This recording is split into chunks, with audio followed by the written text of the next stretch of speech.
नहीं बड़ खबर 31 मार्च जाए बढ़िला ई केवाईसी अवधि। ई केवाईसी अवधि वृद्धि नहीं जोगाण मंत्री कृष्णचंद्र पात्र सूचना देछंती।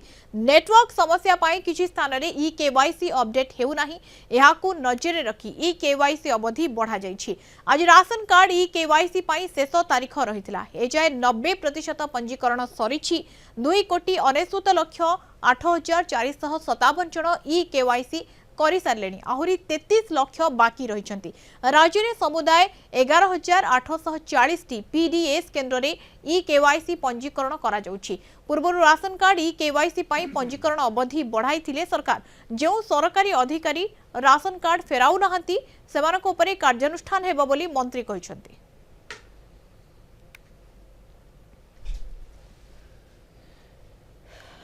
मैं फेब्रुआरी 15 लास्ट डेट रखिलु।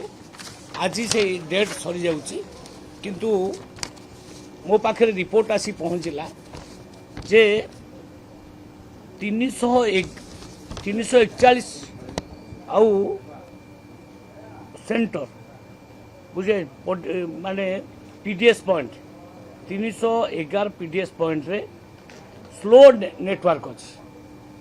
किसी जगह नेटवर्क आदौ नहीं।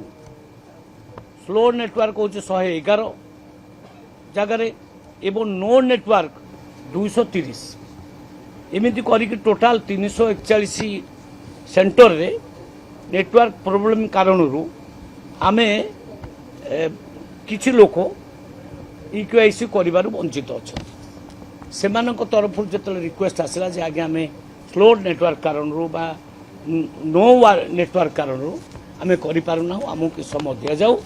सरकार का विचार करिछि जे 31 मार्च पर्यंत ई केवाईसी चलिबो। इन द मीन टाइम आम 31 तारीख 50 मार्च रखीचु। इन द मीन टाइम आम ये सब जगह मानक नेटवर्क प्रोब्लेम सॉल्व करूँ।